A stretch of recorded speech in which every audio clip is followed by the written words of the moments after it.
Broadcasting live from the Albay PIO News Center, providing you the most exclusive news update from all over the province. This is News at 12. News at 12.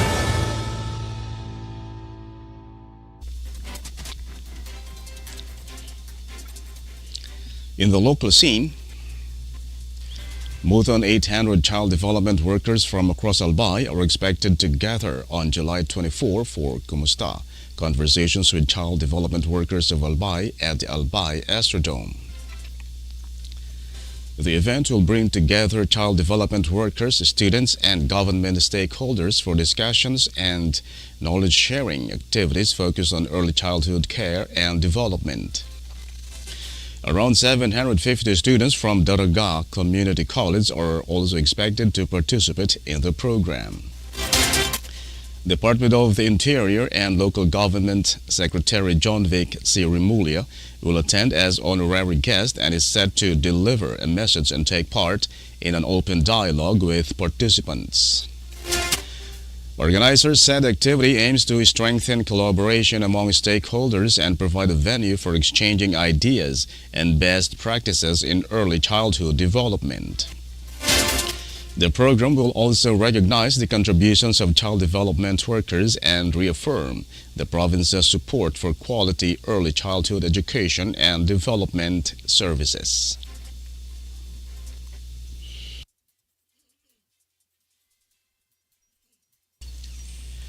In other story, Abaca farmers in Daraga have completed a 2-day training on twine and bag making aimed at creating additional livelihood opportunities and increasing income from abaca production. The workshop brought together members of the Albay's Finest Abaca Fiber Association and other local farmers in Barangay Lakag. Participants received hands-on training in transforming raw abaca fiber into value-added products such as handicrafted bags and durable twine. The activity was organized by the Philippine Fiber Industry Development Authority Region 5 in partnership with local and provincial stakeholders with support from the Albay Provincial Agricultural Office. Organizers said the training will help farmers diversify their products, promote community-based entrepreneurship, and strengthen the province's abaca industry. The initiative also highlights ongoing efforts to support agricultural communities and expand opportunities in Albay's fiber sector.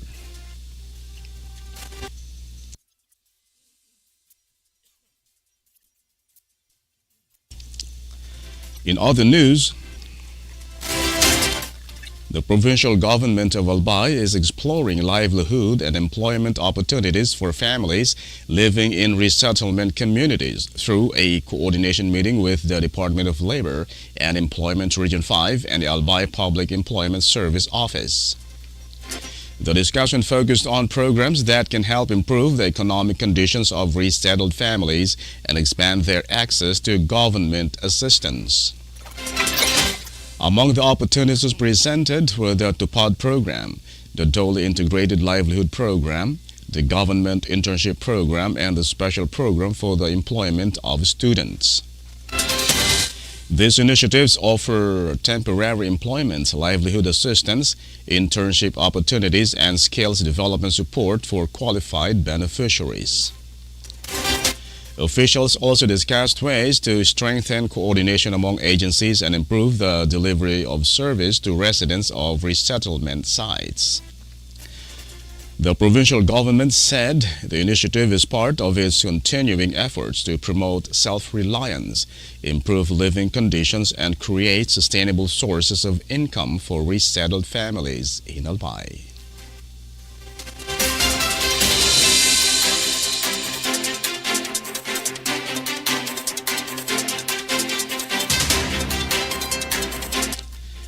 In the national scene, the Senate Impeachment Court's ruling has renewed attention on allegations of suspicious financial transactions involving members of the Duterte family and businessman Samuel Uy. House prosecution spokesperson Robert A. Barbers stressed that the ruling only allows the legal process for obtaining financial records and does not mean that anyone has been found guilty of wrongdoings. The allegations first raised by former Senator Antonio Trillanes IV involving claims of financial transactions between Uy and former President Rodrigo Duterte and his family in 2017. The Duterte camp has repeatedly denied any wrongdoings. The Anti-Money Laundering Council has reportedly confirmed the existence of thousands of transactions reports involving accounts linked to Vice President Sara Duterte and her husband, but it has not accused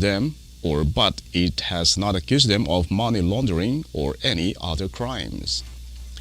The Senate Impeachment Court also clarified that a subpoena for financial records is only a procedural step to obtain evidence and does not establish liability or guilt.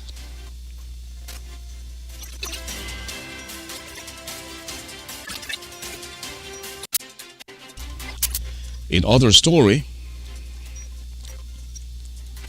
President Ferdinand Marcos Jr. has appointed former Albay Representative Joey Salceda as Presidential Legislative Officer with the rank of Secretary.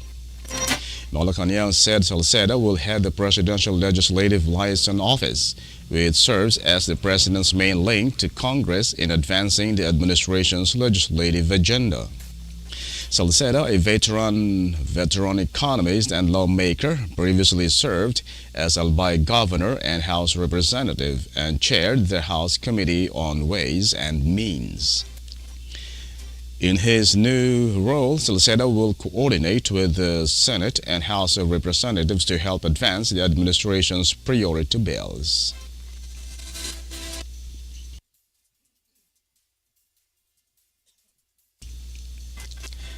In other news, the Government Service Insurance System has awarded land titles to 3 government employees in Baguio City and Benguet, making them full homeowners under its housing program. The beneficiaries acquired their properties through the GSIS lease with option to buy program, which allows qualified members to purchase GSIS acquired properties without a down payment.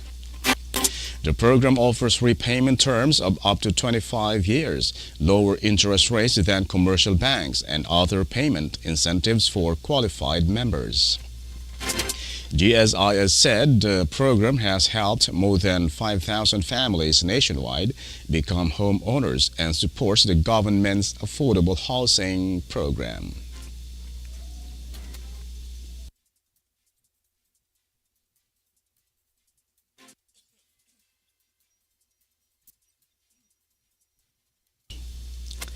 And in the news outside the country,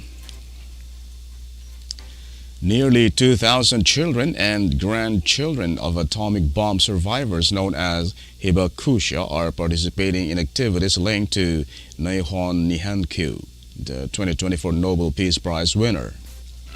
The second and third generation members helped organize exhibits, collect signatures, and share their parents' experiences of the 1945 atomic bombings of Hiroshima and Nagasaki.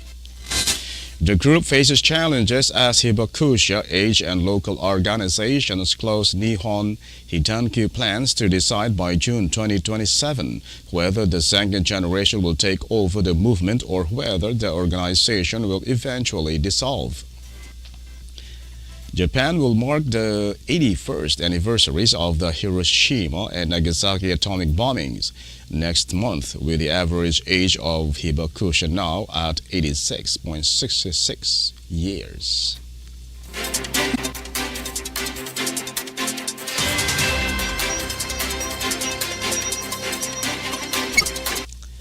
In other story, senior Japanese Defense Ministry and Self-Defense Forces officials have opened accounts on X to quickly counter what Japan describes as Chinese disinformation and provide accurate information to the public.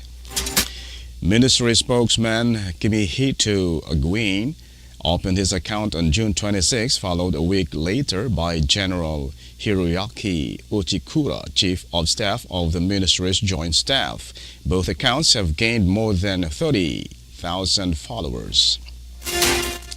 Guin used his account to reject Chinese Defense Ministry claims that Japan is pursuing new militarism, saying the allegations were not based on facts, and later posted his response in English and Chinese. Uchikura has mainly shared posts from the Joint Staff's official account and added explanations, including updates on multilateral military exercises and other SDF activities. Japanese defense officials said the move reflects growing concerns over cognitive warfare, which uses disinformation and manipulation to influence public opinion and shape people's perceptions. Defense Minister Shinjiro Koizumi said remaining silent could allow false information to be accepted as truth. A ministry official said expanding communication channels would help provide accurate information and enable faster responses, especially as artificial intelligence accelerates the spread of disinformation. Experts, however, cautioned defense officials to avoid disclosing sensitive information or internal decision-making processes while maintaining public trust in official government sources.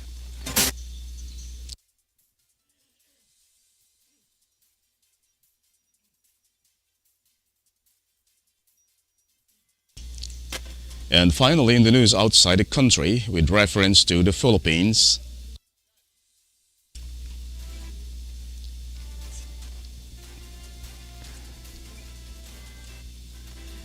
the United States has denounced what it described as China's dangerous and escalatory actions near Ayungin Shoal that injured a Philippine Navy personnel aboard the BRP Sierra Madre.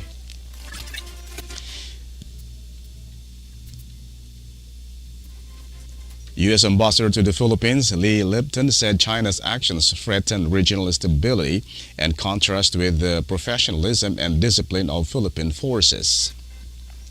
The incident happened after China's Coast Guard boat approached the BRP Sierra Madre at close range and circled the vessel while taking photos and videos.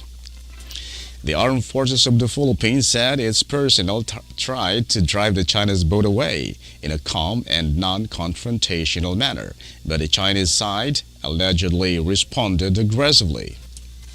The AFP said a Philippine Navy personnel was hit on the head with a wooden baton, causing injury and damaging a Navy rubber boat. And that's the news at 12, July 22, 2026. We'll be back tomorrow for more news updates. Thanks to our news writers LJ Lorejo and Ian Buitre. And on the technical side, Chad Bobis. And our Provincial Information Officer OIC, Marty Gonzalez. And under the supervision of our Governor, Noel Irusal, I am Greg Hallare. Thank you for subscribing. Albay in my heart.